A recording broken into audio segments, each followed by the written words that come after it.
Why don't we start? Let me introduce personal Pat. friend, Charlie Chaplin. True. Let me introduce Pat. Hi, Ruth. Pat teaches in the Emeritus program of Saddleback. She's an author and journalist. She teaches nonfiction writing and creative writing. She's sometimes a TV producer. She's best known for her nonfiction coverage of Hollywood and crimes. She's the co-author with Harry Brow of the best-selling Howard Hughes, The Untold Story. And she's also sometimes an LA Times staff writer. So welcome, Pat. Thank you, Peggy. Thanks, everybody. It's good to be here. Very nice introduction. So, do you want me to start talking about? Please. So, so I do teach for Emeritus. I've taught for Emeritus since I think 2016, and before that, I taught for UCLA Extension. I did a lot of writing classes for them, and I loved it. And I love the UCLA Extension program. But get this, I do live in Orange County. And today it's about a 2-hour and 20-minute drive in traffic to get to UCLA. Oh. So guess what? When I got offered to do something local, I went for it. I have had a long career. It's been a lifelong career, really, in writing. And since you're all writers and, you know, and interested in writing and getting published, getting your work seen, I thought I'd kind of concentrate on those aspects. Because in my writing classes, and I teach creative writing and advanced creative writing and nonfiction writing, I really do stress trying to get your work read by someone, which means I know it's great to sit down and write something, but how great is it to have it in print later, so that someone can read it. And by in print these days, we also mean digital. We mean online too, because the notion of print has changed for some people. But the whole thing is, instead of just keeping it to yourself, trying to get it out there.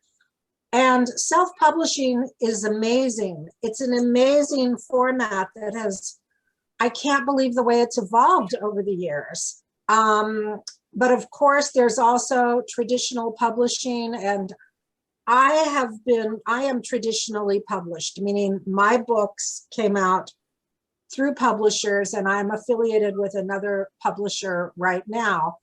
Although I am considering getting something self-published later in the year or early next year. And it's actually something that's been in print before. I happen to own the rights to it, and I may self-publish it next year. One of the powers of writing is that you, not always, but usually own your own words. So you can do something with them. You know, it doesn't expire usually. You get the rights to your works back usually, if you've been published somewhere. Now, the exception is if you write something called a work for hire. For instance, everybody knows the old Nancy Drew books or the Hardy Boys books. Those were works for hire. You got a paycheck to write those things with kind of a little storyline. They'd tell you to do it, and then you're in and out. But anyway, that's like another story. So as I'm speaking to you, I was thinking before I did this talk, you know, a little while earlier, I was thinking, wow, my life is so crazy. Right now, I have bins piled up in my family room that say serial killers on them. Those are all my serial killer materials. I have some bins marked criminal couples, and I've written about criminal couples in real life and in the movies before. I have a lot of folders marked 1930s Hollywood. I have a packet called Hallmark Mystery Movies, because I am right now on assignment for various places that are taking me in those directions. So it's kind of schizophrenic being a writer sometimes.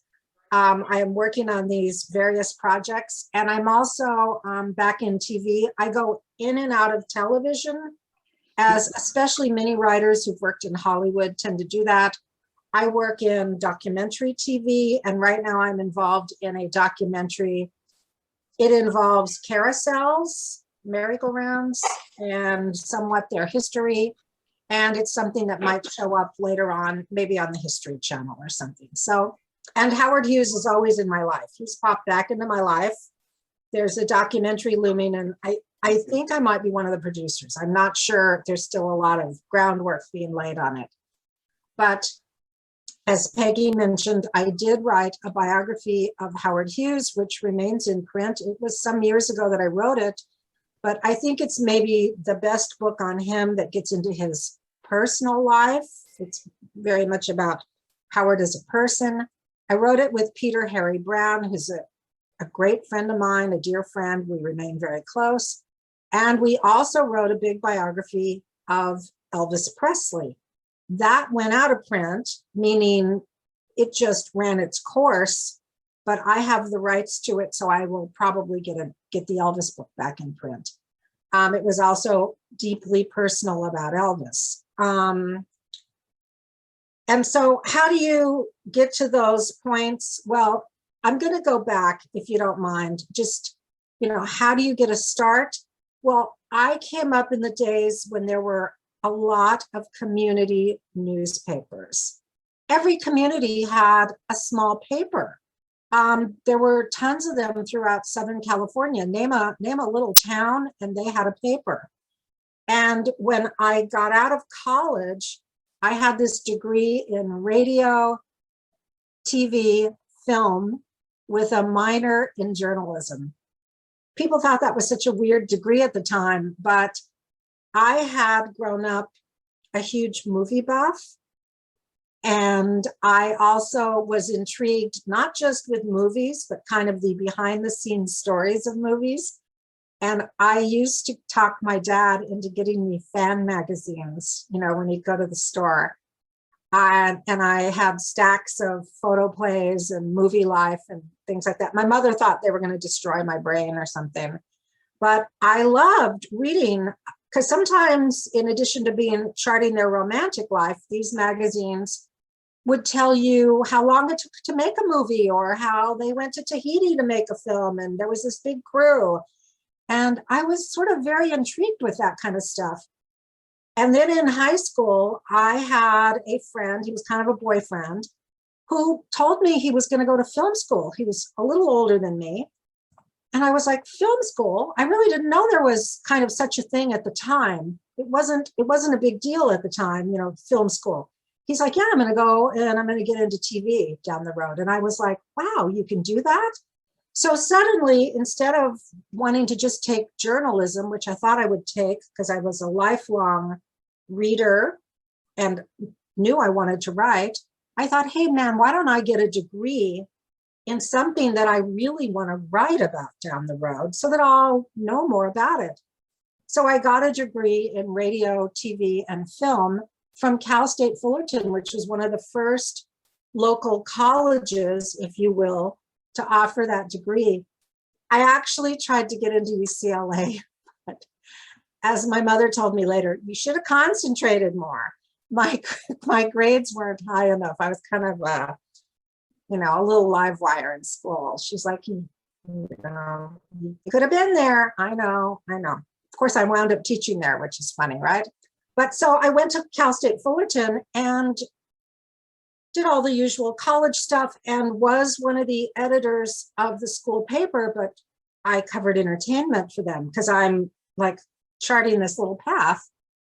And then I wound up on a small daily newspaper. Again, there were billions of them. And this little paper was in the community of Downey. which is in southeast, part of southeast LA County. So I've actually spent most of my life on the freeway. I always think, what percentage of my life has been on the road? But I got a job there and I was writing features, and they said to me, do you know what the women's page is?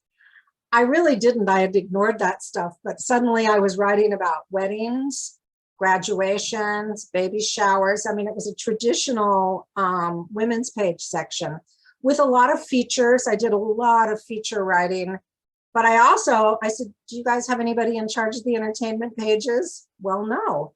Well, there you go. I got my entertainment gig there. So I was working a million hours a week, but the important thing is I was really loving the entertainment stuff. I really did. And I was kind of finding my way. And even though it was a small paper, so we're interviewing local people, right? I mean, but every once in a while, someone big would go on tour, like an author would be going through Southern California. And I'd get an invitation. Do I want to interview them? Do I want to, read their book and talk to them? Well, yeah, because they kind of appealed to a national audience. So I started doing some of that. And I really recommend people grab for opportunities if you can. If they come to you, grab them. And I remember there was this woman coming through town. She was a very big romance writer, and I'd never really read romances. There was a series of books called Harlequin romances. And they kind of remind me a little bit of today's Hallmark movies, which no one's ever supposed to say anything against because everybody loves Hallmark, right? So they kind of reminded me a little of Hallmark movies, what we think of today as Hallmark movies. I sat down with that woman. Her name was Roberta Lee. She was from Britain. She had a huge career writing these romances. They sent me a big box of her books, and they were page turners for sure. And I did a pretty good piece on her, what it was like to write romance and why she chose the genre and what are the tricks. And I put it in my little paper. But I also thought, hey, she's kind of a big time writer in that genre. And maybe people on another level would be interested in reading about her. And that was one of my first, the reason I bring that up is it was one of my first freelance pieces. Because even though I'm on staff with this little paper, I get the idea like, why am I just being published in Downey? I need to be published beyond that. So I sat down, there's a publication called Writer's Market. And I don't know if you folks know what it is. It's a massive book. It's very thick, comes out every year. And it is a guide to all the publications out there, including digital, telling what do they print? How often are they printed? What are they looking for? How many words are their articles? What are their likes and dislikes? How much do they pay? That was a biggie for me. I would every night at my desk after my job, go home and go through the Writer's Market and circle things that I thought were prospective places to sell a piece.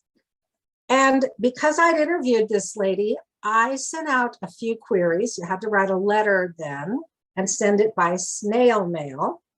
And there's still some publications that want that, by the way. But I sent it out, and I pitched whatever I could out there. And a publication called the National Tattler, which was way down the chain of tabloids. There was the National Enquirer and the Star and a few other things. And then there was the National Tattler. Well, I sent them a letter and they responded and bought the piece. It was perfectly fine. It ran as almost a full page with a picture that her publisher had given me. And they didn't change too much in the story. And they paid me $135, I think, which at the time was like, wow, I can't believe I got a real check from these people. And my byline is in a national publication now, the National Tattler. I don't even know if it's still around. And somewhere in my stacks of stuff, I have a copy of it. But so in my job, I'm doing my regular job every day. but I'm sort of looking at things in a different light.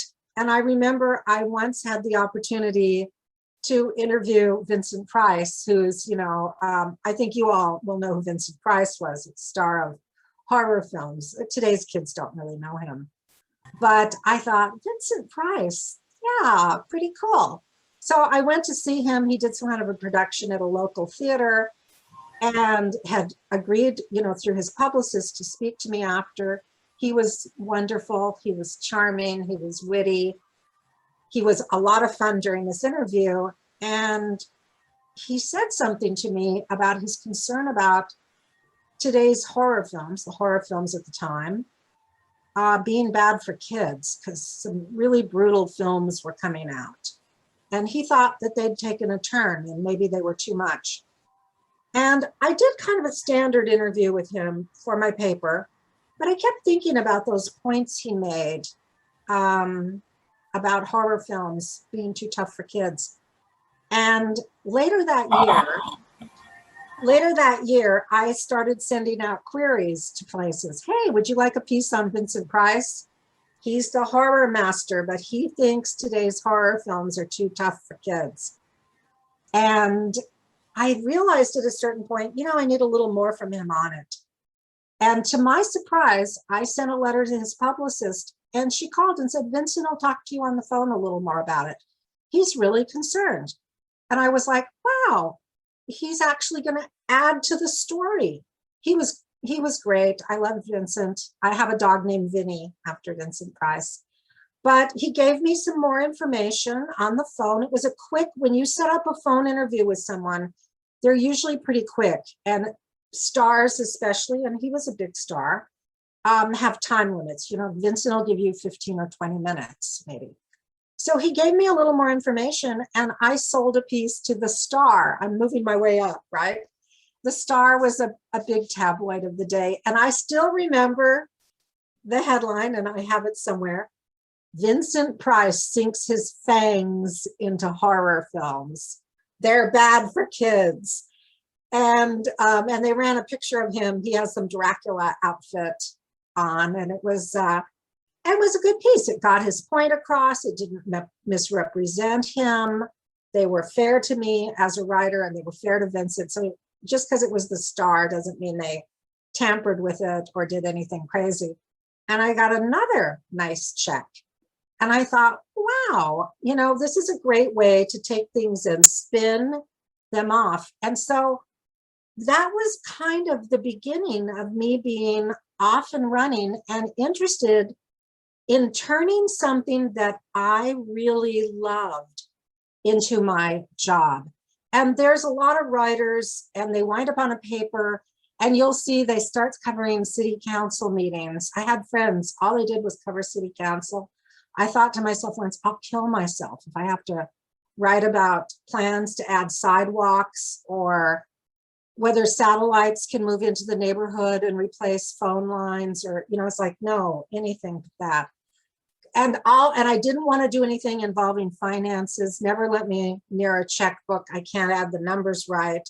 I didn't want to deal with those things. So, and though I did a little crime coverage. When you're at a small paper, you do a little bit of everything. And I liked some of that, but what I really loved was the Hollywood stuff. And so I started, again, really honing that specialty. And I always stress to my students, if you have special interests, it kind of makes you an authority on those things, whatever it is. I don't know, maybe you collect rocks, maybe you like astronomy, maybe you're a cat person.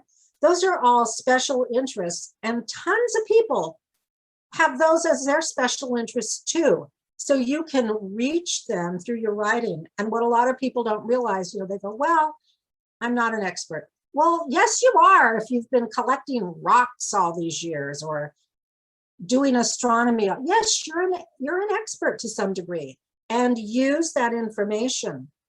And I had kind of really become this expert, or I thought I was becoming an expert in entertainment and kind of making my way. And the more you do that, people sort of started to notice. And so even though I was on this little paper, I started getting, like a guy in Hollywood who was with Universal Pictures started inviting me out to his film sets to do on location stories. They were movies shooting in and around LA.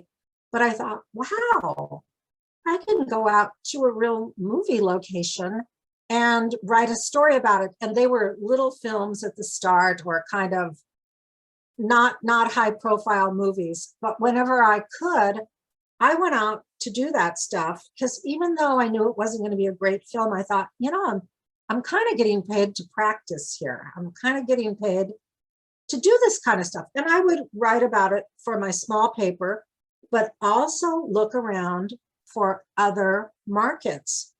And I don't know where I heard this, but the word was that, you needed to do 5 years at a paper before you could really start freelancing full time. I don't know, it was like getting out of prison or something. But I did my 5 years and I left my job. And they said, are you going to another paper? What are you doing? I said, no, I'm going to try to freelance full time. They went, what? You're going to leave a weekly paycheck to go off and try to be on your own? And I said, yes, I am, because I wanted to concentrate more on that. And everybody thought I was crazy. You're not going to get a regular paycheck. I know, I'm going to try to get paychecks as I go along. And I might add that I was married. I had gotten married. And so my husband did have a regular paycheck, thankfully, because it's hard to do that on your own. But I spent, so I did quit my job, and it was really a crazy couple of years that followed that. And as many freelancers did, my phone would ring and it would be like a local publicist for some organization. She'd gotten my name and number. Would I write press releases for her? Well, yeah, I would, because it was real money. It was a real check, and she would give me. So I did a lot of crazy things as I was sending out query letters, but I kept sending those letters out. And I really can impress upon you, you have to keep at it. If you ever get one turn down from somebody, so what? I used to joke that I could paper a wall with my rejection letters. I wish I hadn't, I kind of threw them away as they came in. I wish I hadn't, because it would really be a fun wall to put up. These days, you get a kiss off in a quick email, or if you're lucky to get any kind of kiss off. But it happens, and you can never think of it as anything personal. You just have to keep doing it, sending out those queries. And my case in point is I really wanted to get in the Los Angeles Times.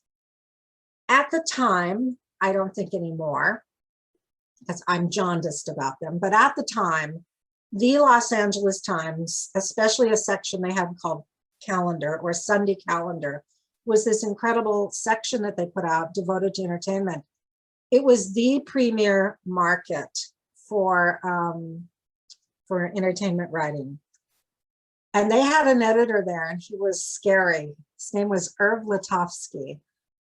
And just his name scared me. And then I started hearing stories like, never get him mad at you. And I started sending him queries about things I wanted to write. And he responded. He actually he sent me an 8 by 10 inch on letterhead, no. I opened an envelope from the LA Times, and there was a giant no in there. I started crying out on my my sidewalk. I had a rural delivery mailbox, where the mailbox is out on the street. How dare he send me a no? And I hated him, and I was really angry. And I thought, well, I'll never let him see another one of my ideas. And then I thought, a few days later, I thought, no, I'm going to send him more ideas. So I sent him some more ideas. And he sent me back a note. I got a note this time, and it said, you have some good ideas here. and you have an okay background, because I always said I was been at this paper for 5 years and stuff. He goes, but I don't know if you can execute these ideas. And he said, you know what I mean? And I didn't really at the time, but later I came to understand that you can't pitch a really big story. Like, for instance, I always tell people, don't tell somebody you're going to get really big movie stars to participate in your piece, because they haven't agreed to do it yet, and they're probably going to turn you down. So the pieces I was pitching needed really high up entertainment people to comment or get involved in. How did I know I could get those people? How did I know I could execute the piece? So I started to understand a little bit. Maybe the pieces were too big for me. And then I tried a couple more. And this time I got a 5x7 no. It was he had cut the page in half and done a smaller no. And I thought, okay, I'm moving up in the world here. And then one day I got some more ideas. I sent him, and a lot of editors, if you're pitching anybody, they like to see a series of them. They like to see 3 or 4 on a page. And so I sent him 3 or 4 ideas, and I didn't hear back this time. And I thought, this is so weird. He's usually so fast, because I used to get those no's in record speed. And I waited a couple weeks, and which was a long time for him. And then I tried to call his office, which was really daring at the time. I don't know what I was thinking. I thought I'd get his secretary, but he picked up. And I'd never talked to him in person before. And I started stumbling about who I was. And he goes, oh, I know who you are. I know who you are. And I went, oh, okay.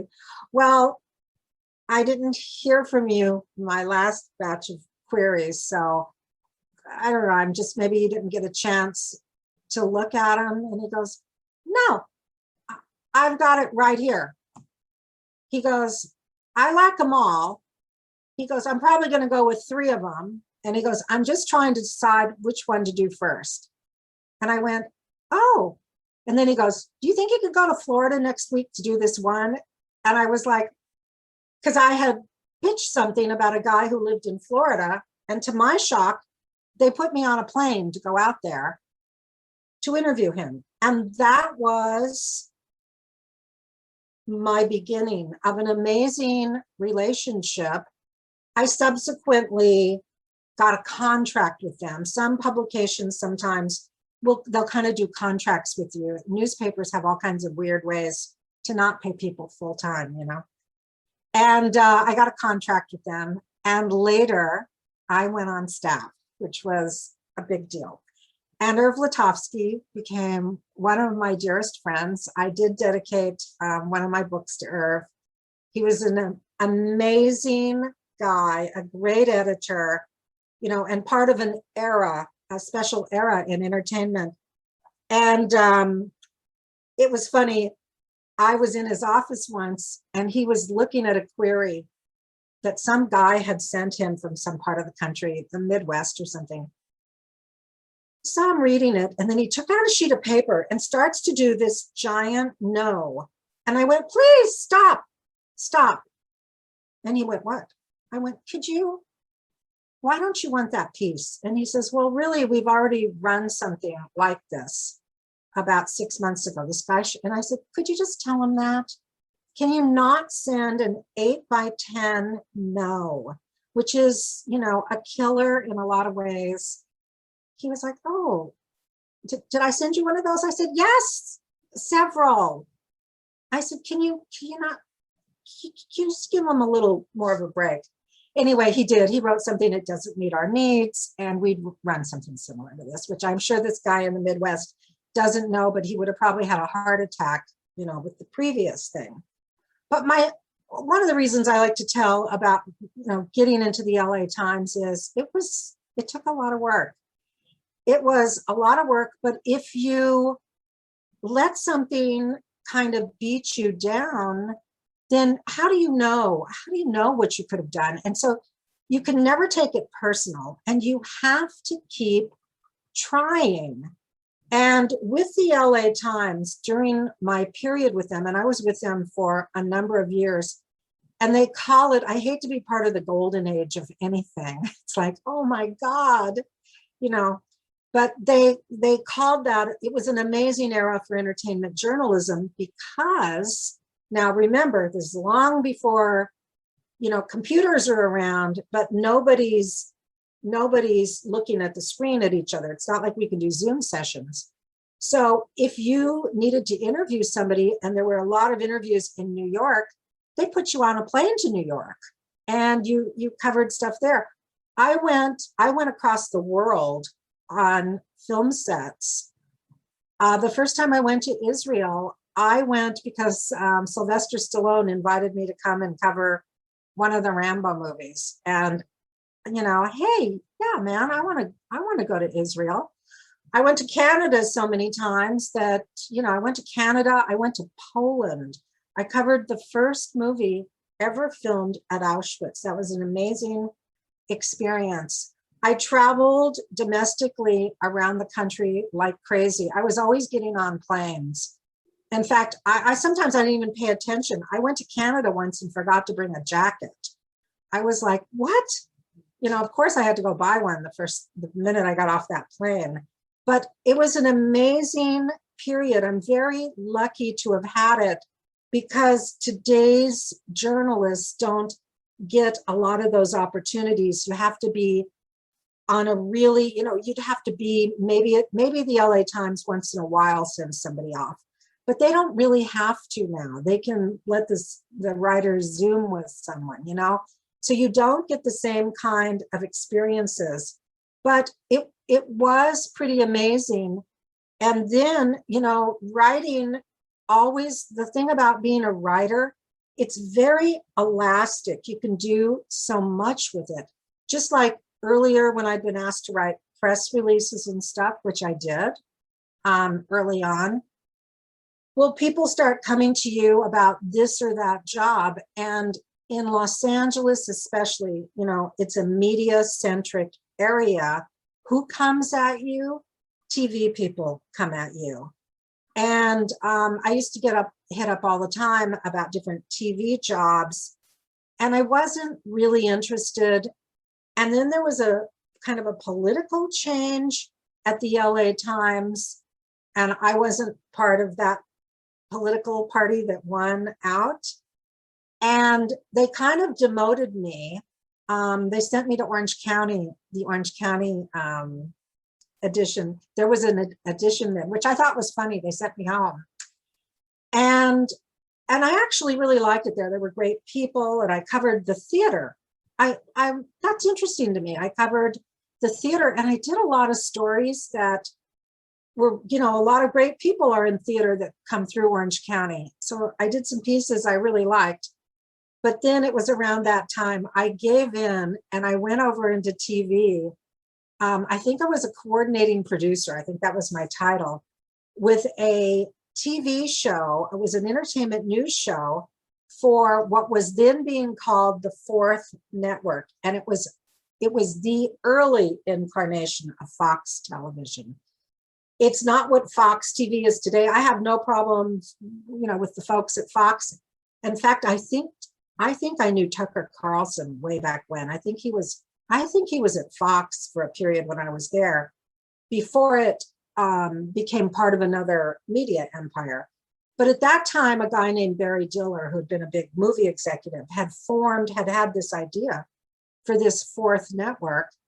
And I went over and I worked on a couple of shows, and wow, it was a different world. It's insanely fast. And someone was mentioning attention spans. They are incredibly limited in TV. When you go into a meeting in television, you have to say what you mean in about 2 sentences or 3. After 3 sentences, you can see the person's mind drifting off. They can't remember anything beyond 3 sentences. So you have to everybody speaks really, really fast, and they move really fast.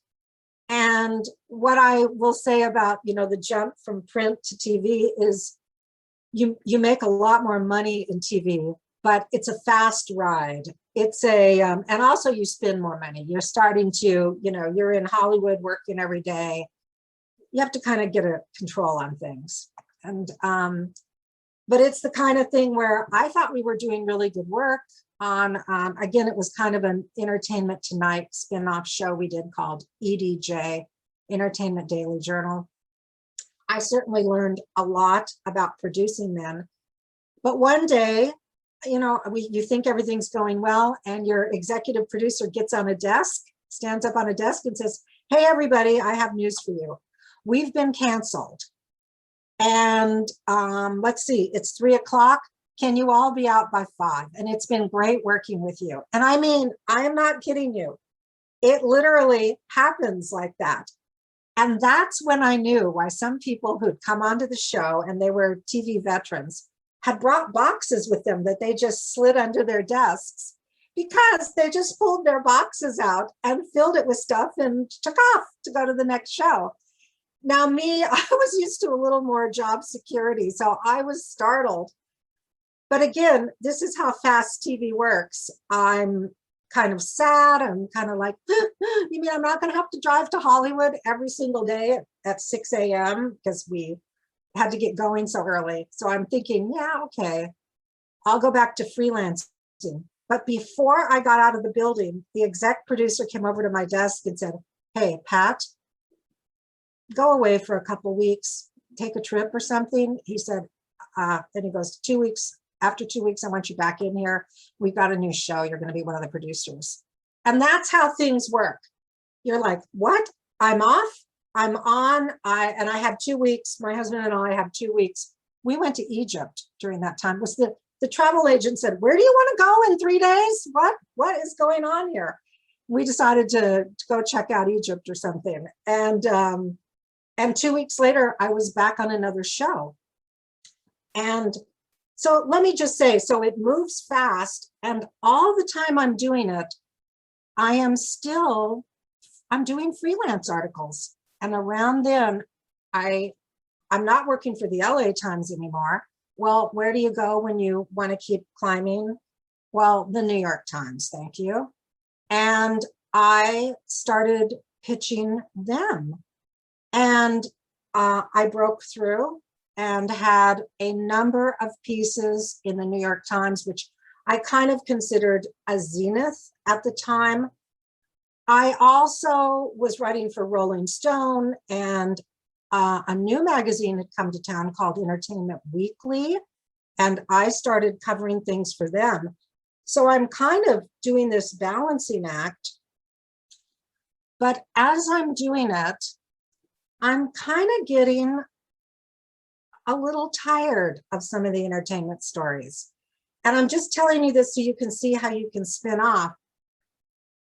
For instance, when the Academy Awards came around, I felt like I'd written that story many times before, because the story doesn't really change a lot, although this last year was truly surrealistic. But as a rule, the battles are kind of the same. The stories are pretty similar. So I was kind of getting a little tired of that. And I was thinking about other aspects of Hollywood, and I started writing about some true crimes out of Hollywood. I started getting interested in some other aspects of Hollywood, maybe the side that the town doesn't like to talk about. And it was around that time I get a call from somebody who's on a true crime show. And he said, "Hey, Pat, there's this company called Langley Productions. They do cops. And we have some shows over here, and maybe you'd like to go on them." However, I had no background in true crime, really, and I had to go in at a low level, like as a researcher, which to them is like, I don't know, they might as well bury you under the earth or something. I thought about it, and I thought, yeah, researcher on a true crime show, that's kind of, I've been like producing up here in entertainment, and yet I didn't know a lot about covering crime. I took it. I took the gig, even though I had to drive to Santa Monica every day, which is like, I might as well, another mile and I'll be in the ocean. I used to say, just let me go straight into the ocean from this drive. I took the gig, and in not too long, I'm an associate producer. I'm this, and pretty soon I'm one of the producers. I'm, and I'm a segment producer. I'm putting together the entire segments. And I started to understand, the law enforcement community is a whole separate community. I'd never dealt with FBI guys or LAPD or the LA Sheriff's Department, not in good capacity really as a journalist, as a researcher.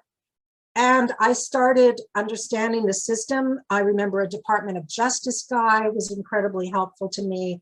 There was a lot on drug smuggling, all kinds of crimes. And I sort of really started to learn the elements of covering true crime, which, I'm getting paid to learn essentially, even though somebody once figured it out and said, Guy Patch, by the time you spend all that money on gasoline, you're barely breaking even. I thought, God, do people have to be so pragmatic? She was probably right. But I felt I was getting paid to learn a whole new aspect of my career, which I really then segued into. I really started pitching more true crime stuff because now, not only could I write about the Hollywood sign, but I know how to get FBI guys to talk. I know how to get to reach the Department of Justice and the DEA, they're my favorite agency. I love the Drug Enforcement Agency and I love those agents. I can get people to talk to me about some of these stories because, I learned as a researcher, and in writing, I want to, impress upon everyone, for things that you write, if you're interviewing people, you never know. They might be, they might not seem very important at the time, or maybe they're not significant, but maybe they will be down the road. And you can use that information for something else, or get in touch with them and say, hey, remember me? I talked to you a year ago. Chances are they will remember you and work with you. I find most people, when they're contacted about an interview, are, if they have the time, they will do it. And I just got contacted the other day by some gal. She's writing for a medical publication. She wanted to know about Howard Hughes's role in the development of the hospital bed. Howard Hughes did play a part in that. And I said, how'd you find me? And she goes, I found your website and I looked at your book and I thought, okay. Well, of course I gave her some of my time and expertise on that. I thought it was pretty smart of her to track me down on that. So a lot of people feel that way when you reach out to people. Anyway, I think I'm an example of somebody really who took my personal interests and sort of made a career of it, which a lot of people, again, the people that, I'm so grateful I didn't have to do city council meetings. Boy, although for some people that's their thing, or sports is their thing or whatever. I always say, go for it. And the great thing about when you're a mature adult, again, you bring your expertise with you, whatever it is you're writing. And trust me, there's people, nobody out there can pay for that. Okay, they can't pay for that kind of knowledge. It's not out there. And so you bring that to your writings. And I always think for those of you who are going to try to pitch something somewhere, even if it's your memoir, you got to pitch yourself in there. And you can't negate your positive traits. Everybody has to kind of, and I always say you have to be a little bit Hollywood in it. So, and one of my examples is I kind of use Madonna, right? She's not a raving beauty, all right? She's just not. But she's made everybody think she is. She's pushed it. And everybody's like, yeah. And she made herself really sexy. And it's kind of a Hollywood thing. You promote yourself and stuff, and you'll kind of maybe be that person to some people. So, nobody needs to knock themselves down when they're trying to climb. somebody sent me a message. I didn't quite get a chance to read it. I think it was Cheryl that sent it. Should I take a look at it, or was that intended for me? You were in left-wing and right-wing literary reporting environments at different times. Was it ever difficult to compose on an issue on which you disagreed with coworkers? I am so glad I'm not covering certain things today. All I can say is about political reporters, they must drink excessively at night, no matter what side they're on. You know, as far as I did get in some tiffs here and there, saying things about certain people in an article. And for me, the best way to back it up usually was with sources. So I used to have very strong sources if my piece was going to say something about someone. Now, I was never, I guess you could consider some of the action films of the 80s kind of, yeah, they were definitely right-wing of a conservative bent. I used to interview Arnold Schwarzenegger all the time, by the way. I didn't vote for him for governor, but gosh, I might vote for him today if I had another chance. But so in that respect, you know what I always did when I wrote is I tried to respect whoever it was that I was speaking to, and also the readers, the people that I knew were going to read the piece. And so I never tried to talk down to anyone. And honestly, I also kind of kept my views away from it, unless it was an opinion piece, unless it was called an opinion piece. Marcia asked me if I could walk about writing the Hughes book. So I had worked on a couple of articles with a writer named Peter Harry Brown. He was quite a bit older than I was. He came in, he freelanced some pieces with the LA Times, and he'd done some Hollywood books. And he had a big hit with a book on Marilyn Monroe, big book. And we worked really well together when I helped him edit some pieces. And we did a couple things together at the LA Times. And he said, you know, he goes, we could team for a book. We might be good together on a book. And I liked the idea. Sometimes I had actually tried a couple proposals on my own and things hadn't happened. And he and I decided we each had certain strengths we could bring to the project. And you really have to think things out, by the way, before you team with someone. It's a big deal. And you've really got to think out those things, because it's like a marriage. You know, do you want to be married again? You know, anyway, he and I made a list of possible subjects we could write about. And mine were mostly movie stars, but he surprised me. He put down Howard Hughes. And I was like, Howard Hughes, because he was this huge figure to me. And of course, when you're a kid growing up in Southern California, you're always hearing about him because of the aerospace industry out here. I'm like, Howard Hughes, and he goes, there really hasn't been a really good book about him, his personal life and his life in Hollywood. And we set out, we spent over 9 months writing a proposal on Howard Hughes. My God, the proposal was like 90 pages. We did a lot of research. Oh my God, it was like an epic proposal. That's a lot of time out of your life for a prospective venture. And to my surprise, we wound up selling this book. Now, just as we sold it, something happened. And we really didn't know it as we were putting together the proposal. They were still arguing over who was going to get the Hughes monies. Hughes is the classic case of somebody who died and didn't leave a will. All right, you hear that sometimes. Aretha Franklin, hello, she was sick for years. Where's your will? She didn't leave one. So everybody swoops in and fights. Well, Hughes had not only, and of course Hughes had no children. So there's these various figures, distant cousins. Hey, I'm the cousin of his cousin of his cousin. There's people claiming to be children. It was just crazy. There's different states fighting to be his legal domicile.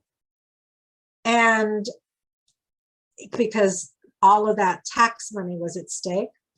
And what happened? Just after we got our deal, the Hughes, the whole battle over the Hughes billions was settled. All right, the attorneys came to agreements. A nephew got something, it went out over this huge group of distant relatives mostly and various corporations. All right, that doesn't affect us, but you know what affected us? All of those materials from all those lawsuits were gathered together and sent to Texas, to the Texas State Archives. And it was just as a fluke. I was talking to some guy, he worked for Daily Variety. I called him to ask him a question about Hughes, and he didn't know. He knew a lot about film history, and I was asking about some old film, and he goes, Pat, he goes, have you been out to Texas? And I said, no, you mean because Hughes was from there? And he goes, yeah, well, all that stuff is out there, from all the court cases. And I was like, oh yeah, that's right. All that stuff is there. Yeah, we're going to be checking it out.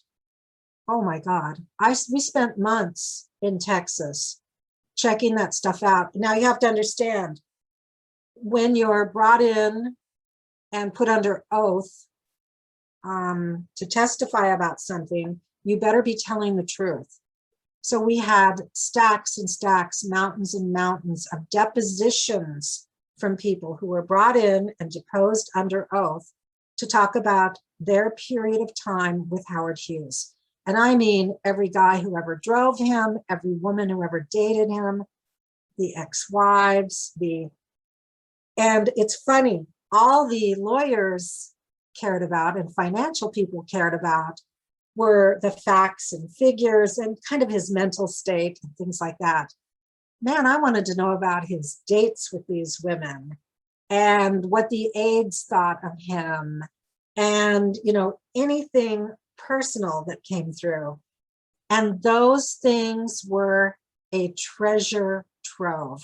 So if you read my Hughes book, when I quote Howard Hughes in there, speaking about something, or his exchanges with aides, or his exchanges with his then wife, she was a woman named Jean Peters. She'd been a 20th Century Fox actress. When I have their exchanges, if you look at the back of the book where I list my sources, I'm listing those depositions because I am quoting exchanges that they gave under oath. Yes, I swear, under God that what I'm telling you is the truth. So we didn't fabricate anything. This is the Hughes story. We had access to these amazing materials. And by the way, and of course, we also, because our book was taking on a pretty authoritative tone, I also got a lot of access from the various people who did know Hughes, all right? And you build on interviews. And a very pivotal interview for me, and I'll always be grateful to her, was Jane Russell. She was the very voluptuous 40s star. Howard Hughes was infatuated with her. Gee, I wonder why, And she was an amazing woman who had me down to her house. I spent a few nights at her place as a house guest in Montecito. And she liked Peter and I so much, Peter and I came together, that she said, well, you guys need to talk to Bob. And we're like, Bob? And she picked up the phone and said, Bob, there's two people here doing a really good book on Howard Hughes. You need to come over here and meet them and be part of this book. And 30 minutes later, in through the door comes Robert Mitchum. And I'm thinking, oh yeah, Bob, he was in some movies with Jane. And Robert Mitchum gave us wonderful stuff because he was under contract to Hughes. And so anyway, those are just a couple of examples as you build trust with people, you get more access. And so, for instance, when I reached out to some other performers, and they'd say, well, who else did you talk to? Well, Jane Russell and Robert Mitchum participated. Oh, they did? Oh, well, yes, I'd be happy to talk to you. You know, Debbie Reynolds, she was always great. I loved her. I actually teared up when she passed away. She was really generous. She was great, helped me get some other people. You build, but you always have to remember, if you're trying to do something that's kind of long range, you start small. You know, it was like on the paper. I started small and I kept climbing. So you might interview peripheral people, and then maybe a big person comes through. And that one interview can be a whole difference for things. It's like dominoes. The rest of them are going to kind of fall over for you. Somebody asked me, and I hate to, you know, kind of run in place here, but I'm supposed to teach a class at 3, as a couple of you know, because you're in my class at 3. Somebody asked about my opinion on using pseudonyms as an author. Well, why? I mean, first you have to ask yourself why. And it depends. And I say this because I did use a pseudonym on a book. I wrote a paperback bio of Lisa Marie Presley, and I think it's called, I think it's called Sex, Drugs, and Rock and Roll, the Lisa Marie Presley story. And I did it because, to be honest, I needed some money to sue someone. So I needed like $5,000 to walk into this attorney's office. And this publisher wanted to use me, and they wanted me to write at least this book because I'd done a book on Elvis. And I said, yeah, I'll do that. I wanted that quick check. But I didn't put my name on it. I used the name Catherine Cummings, which is the name of a character I created. She's in a short story and some other works that appeared in Ellery Queen Mystery Magazine. And by the way, I haven't gotten around to it yet because there's more stories coming. But one of the things that my character, her name is Casey Cummings, or Catherine Cummings, did was she wrote a knockoff paperback on Lisa Marie Presley. You know, I'm merging them all in. So I think you have to ask yourself why you want to do that. And today it's really tricky. It's harder to do it because everybody knows everything about people, and they can kind of, you know, probably a really good Google search or something might out you, you know, who you really are. So that's my only thing is, why do you want to do it? So again, you know, and it is kind of funny because I've done that. I also wrote a couple of tabloid stories, and I used that same name just because they were kind of really cheesy tabloids, and I put the name Catherine Cummings on them again. Someone asked me if they could email me with a couple of questions. Absolutely. Absolutely. And I'm down on you can look me up in the emeritus listings. It's just pbroeske@saddleback.edu. Let me know your questions. I'm happy to answer them. My Elvis book is called Down at the End of Lonely Street, The Life and Death of Elvis Presley. And let me just say, we'd done this big book on Howard Hughes, who I really like, and you know, he remains in my life, but he's very misunderstood figure, very complicated man, and serious drug issues related to his obsessive compulsive disorder. They were prescription medication issues, all right? And I couldn't believe it with Elvis Presley. What did we have? We didn't expect it. Another big drug story. And again, it was prescription medications. It was in the days before everyone went to rehab. You know, somebody's like, couldn't he just go to rehab? No, it wasn't. They weren't on every corner then. And it was a stigma, and he couldn't deal with that stigma.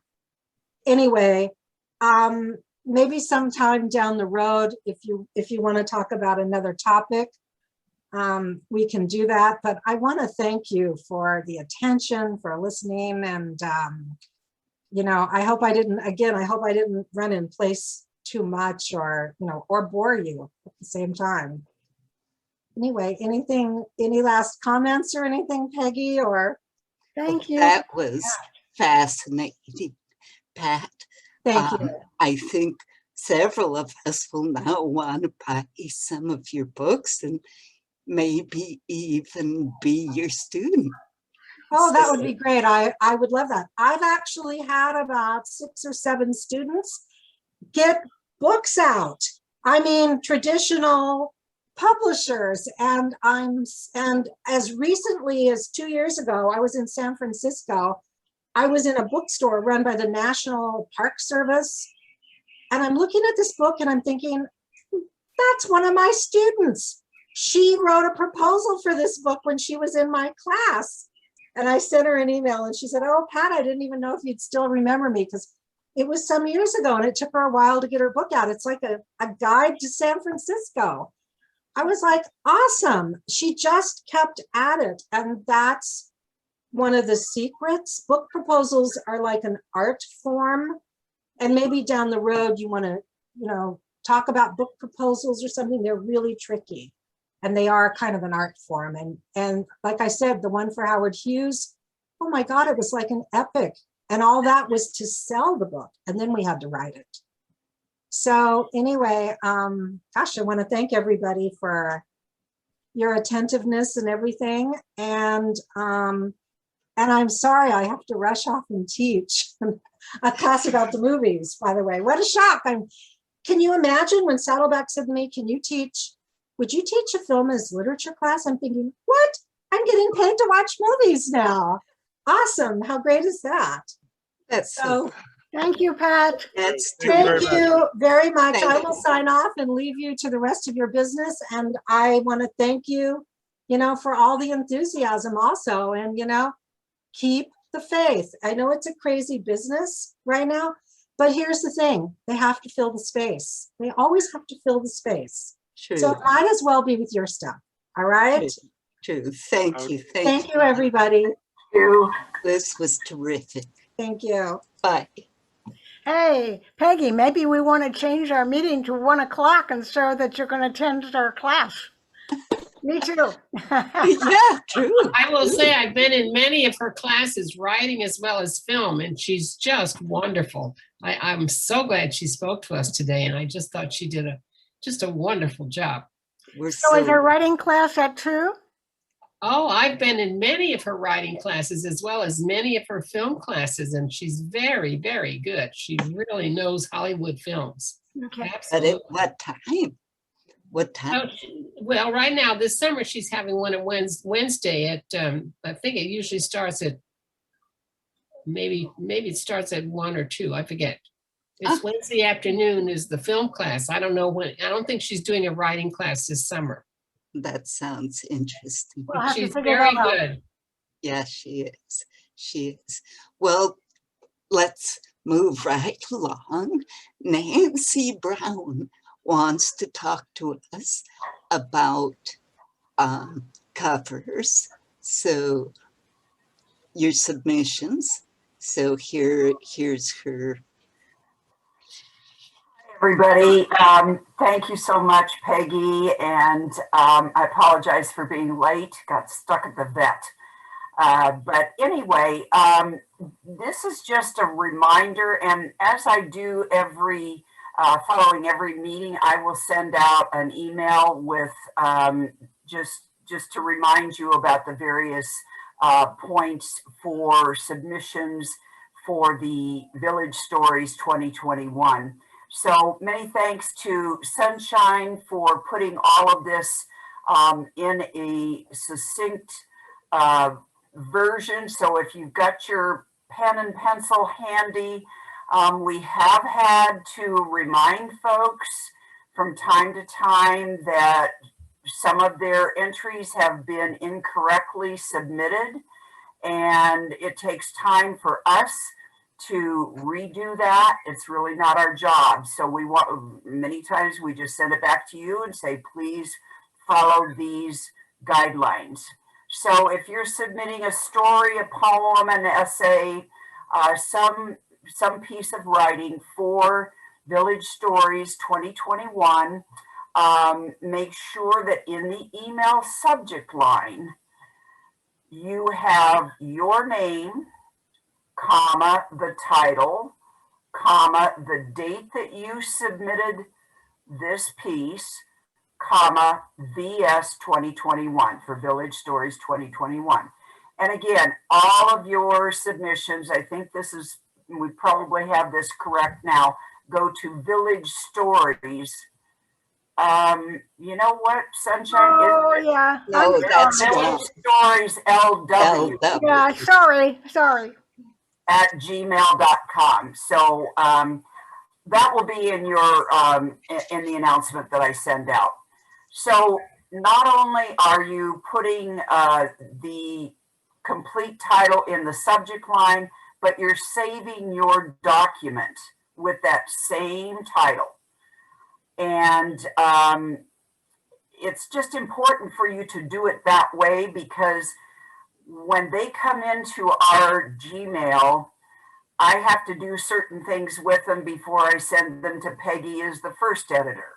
She does certain things and then she sends it to Marcia as the second editor. Marcia does certain things, sends them to me. I do certain things and send them to Sunshine, where they get put into the final submissions. Okay, next, Sunshine. Okay. Others. We're going to go to the next page here. And again, I have the email spelled wrong, so just I had LW after Village Stories. I'm talking about the bio and the picture submission. Everything is the same. So basically, in the email subject line, you're going to say author name, bio, submission date, and VS 2021. And your actual Word document of the bio is going to be named the same. You are going to have your photo. So author name, your photo is, just the word photo, because that tells us what it is, submission date, and the VS 2021. Okay, so that is what you would do for your bio and the photo. Okay. Then, of course, the actual document that you attach to the email, you want it named the same way. So your Word document with a bio is going to have author name, bio, submission date, VS 2021. And your photo will have, author name, photo, submission date, VS 2021. So, any questions on that? I have Yes. Can I just add something to that, Sunshine? We have a number of authors who have submitted their stories. We have very few bios and photos. Yes, so I was going to say that too. Please get those done and send those in. We do need those, because otherwise we won't have anything except your name in the back about the photo. So we like to have all of that. And then finally, we have had very few people submit their front and back cover for our contest. Hold on. What? Before you get to the front and back cover, can we use the same bio and photo from last year's Village Story? Yeah, just send them in. Oh, send them back? Or Send them in again so that we have Okay. everything all organized. Otherwise, I have to go searching for, Okay. I have to go copying out of another document. That's not my job. My job is to take whatever you send and use it. Okay, sounds Okay. For the front and back covers, we have very few people that have submitted anything. But when you do submit something, author name, front cover, submission date, that'll go in the email with VS 2021. And the actual Word document, again, should say author name, front cover, submission date, VS 2021. Okay? For the back cover, the same thing. So that means you can submit two. That's right. One for the front cover, one for the back cover. And then, of course, it's a contest to see what everybody is going to vote for. The winner of the contest gets to have their photo and photos used. So that's the prize. Now, on the back cover, do you also want what it's going to say or just the photo? Depending on what you want to do. There will be words on the back. So if you want to have input to what it's going to say, you can include the words. If you just want to make sure your photo is used, send the photo. Okay, thanks. Phil says that we need to have covers with people in them. I'm sorry? Phil said that our photos should have people in them. Might be a good idea to gather us and take a picture of us. What do you think? It's possible. Yeah. I mean, first of all, we're not going to get everybody gathered. That never happens. Right. I don't know. We can think about it and see if anybody likes that idea. I mean, submit it as an idea, Phil, and it can be voted on. And also, these things that slides, let's say, Sunshine has shown you, when you get them as emails, download them. When you send in submissions, check them and do what it says. And I will, Nancy, I will correct the email address and give you this document so you can send it out to everybody afterwards. That would be great. Thank you. Sounds good. Sounds good. Okay. Any questions? Questions? Well, I have a couple more things to announce. Oh, go ahead. Yeah, sorry. These are all things that have been announced for several months, but just by way of reminder, remember that your maximum word count per author is 2,500 words. Now, there was a little confusion that Google Docs and Word somehow are not always in sync in terms of counting the words. They're not. I didn't know that, but Sunshine pointed that out. So, you know, when you send in something and you tell me that it is X number of words, I'll compare that to what Google Docs says. And if it's close, we'll give it to you, which we did in one case. Now, very important, this is mid-June. The final date for submission of any story, poem, essay is July 31st. And please don't wait. It has to go through the editing process. So we would appreciate you sending things sooner than later, especially members of the club who haven't submitted anything yet. We want your stories. This is about all of us and our various types of submissions, and we encourage you to don't wait. That same date of July 31st is the deadline for the cover contest, and again, I'll have all of the parameters for that.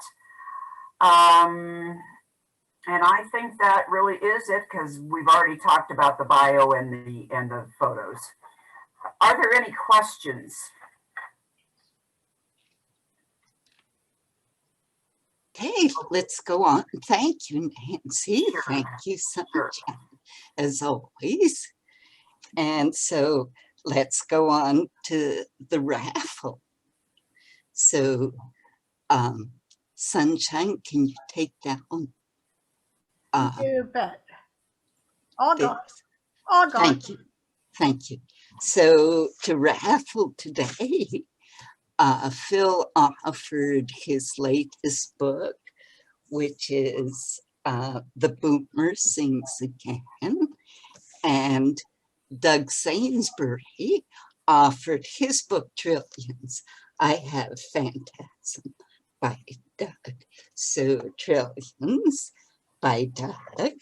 And I also have The Art of Storytelling, From Parents to Professionals. And so and also Raffle, one of our village stories, because we've got several.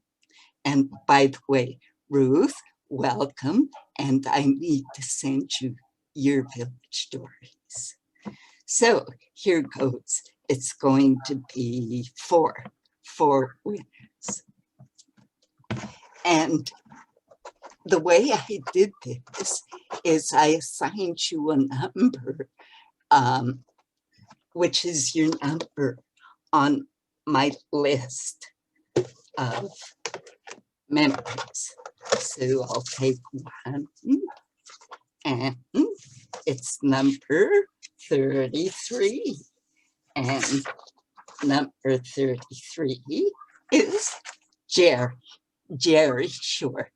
You get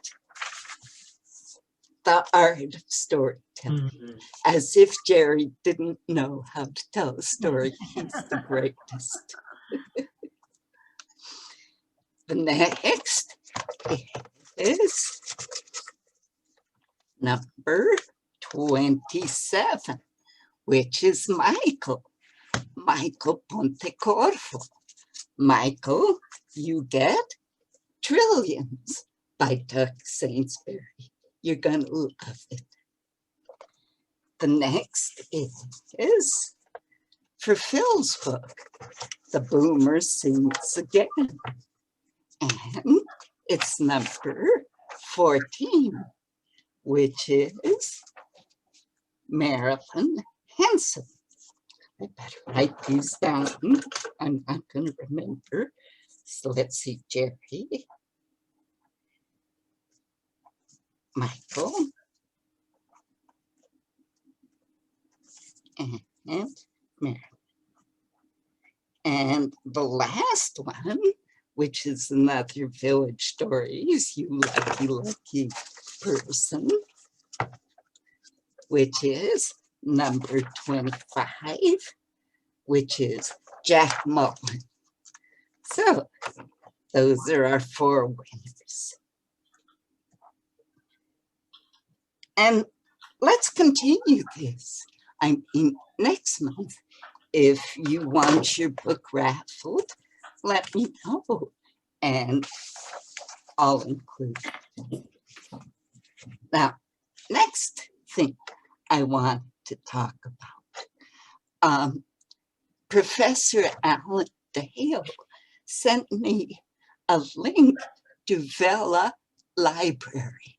Vela Library is kind of like KDP, where you can buy just one chapter of a book. And so check it out. Maybe you don't want to read the whole book. Maybe you just want to read one chapter. Vela, spelled V-E-L-L-A, Vela Library. Next point, what's this? I accidentally sent that to you. I meant to send it to Phil. Okay.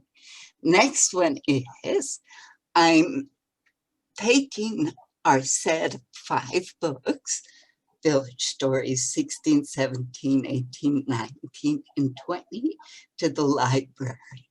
So if you would like to read some of our past issues, past books, they'll be at the library. Next point, I called William Marceo and asked him to save us a meeting room in Clubhouse 3. Well, that's performing arts. Well, it's not opening until September, but regardless, we'll do storytelling in September on Zoom. But after that, hopefully we'll be meeting again at Clubhouse 3. Next point. Check out our website. I send everything an author needs to know to our website. So if you haven't checked it, make sure you do. It has such good information. And then last, I've started a new group of composters. I've gotten an amazing reply. In 2 days, 6 people called me. So if you're interested in composting, send me an email. Maybe we can get the entire village to compost. Wouldn't that be great? So anyway, that's all I have to say. Now, anyone else? Nothing. Step forward. Nothing? Any questions? Yes, Nancy. I don't want to sound ignorant, but I am ignorant. What do you mean by composting? Well, you take, and it's quite an art, turns out. You take your leftovers from fruits and vegetables, and you can put them in a can like this, and then you bury them in the ground. And so you no longer send all this waste to the landfill, but you can't compost meat or bones because it makes compost stink. But some people take it very seriously. I knew that, but I was confused on how that related to Us? publishing. I just started this and I'd like you all to compost. Okay. So anything else? Because like I told Ron, goes into the landfill. So we might go into the landfill with it. Okay, anyone else? No questions, no comments. Good speaker, huh? Thank you, Marcia. Well, I have a suggestion. Why don't you tell people who's going to speak next month? Oh, next month is Be August. yeah. No, July. July is Barbara That's right, DeMarco. July. Yeah, Barbara DeMarco. 21, July 21. That's another one of Marcia's teachers. Right. So Barbara DeMarco Barrett. Barbara So DeMarco. tell us a little about her, Marcia. I really can't tell you very much. She's a published author. I've taken a writing class from her. She teaches at least beginning and advanced writing on the Saddleback Emeritus program. She has a blog. I think she has an interview radio program also. She's very multifaceted. Barbara DeMarco Barrett is her name. Right. And I have one of her publications, which is called Pen on Fire.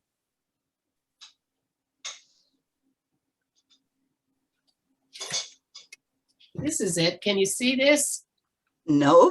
It's a very good how-to book that she wrote. Pen on Fire. Now we see it. Great. Can you see it? Yes. Yes. A number of us in her class purchased this book, and she calls it A Busy Woman's Guide to Igniting the Writer Within. Has some very, very good ideas about writing. Well, thank you, So Marcia. I look forward to hearing her also. Well, thank goodness. I can't believe she's going to top Pat Broeske, though. Yeah, Pat's good. Thank you, Marcia. Yeah. Hi. Can I say something? Hi. Go ahead. Yeah, Peggy. It's Can't hear important Hi, it's important in the real publishing world to have a, what do you call, an agent, a publicist. Don't we have anybody in our own ranks who's ever done that or knows somebody who's semi-retired as an agent? That's what we really need in the club. Eventually, Not that I you know know what I'm saying? of. It's very important. So if you know anyone, members, speak up, recommend them. We need an agent. Thank you, and it'll be for Phil. Are you asking about members trying to find an agent, how to go about that? Or what Do we have agents are any- looking for? Are you an agent?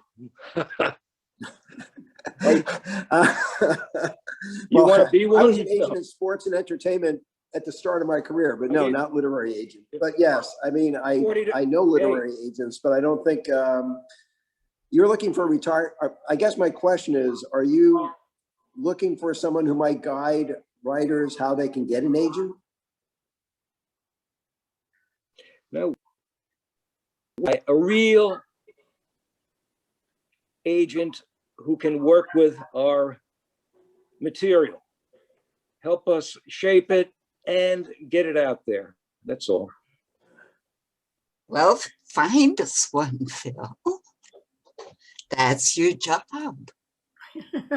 I only got $40 in the glove compartment of my car. For that, we'll try. And the I other mean, thing, I will tell you that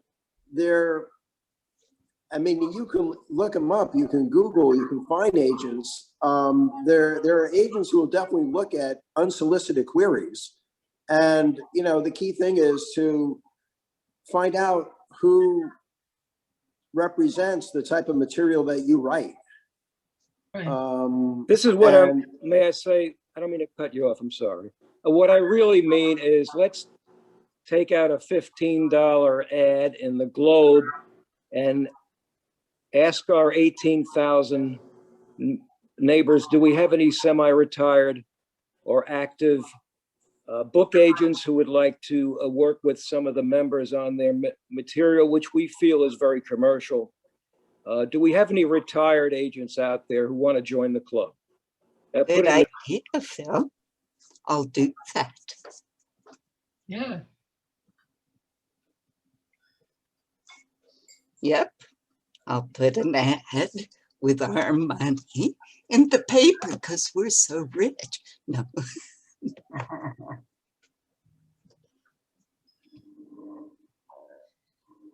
So anything else? Any more comments? Is that it? It's 3:30 almost. We've got 2 minutes.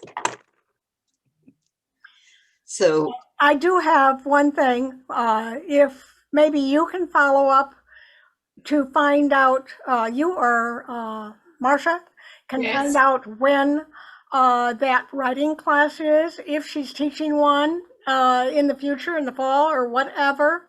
If that information. You mean Pat Broeske or Pat, Barbara Pat. DeMarco?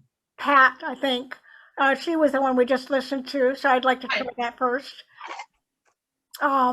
I think that if we could share that information, that might be a nice thing to share. It's an emeritus class. It wouldn't cost anything except time.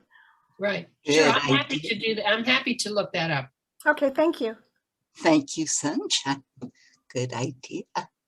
And maybe Pat knows of an agent, True. somebody in the I'm writing. sure she does. I'm sure she does. Yeah, Whether or not they're retired and in the village, we don't know. right. Good question. Good question. Is Pat in the village? Does she live here, Marcia? No, Pat lives in Santa Ana, Okay. but I'm sure she knows agents and how to find them. Ask her for us, Marcia. All We right. can also email her. Thank you. Sure. And so I think with that, our time's up. And so great meeting. Thanks everybody for attending. I feel sorry for the people who didn't. And see you next month.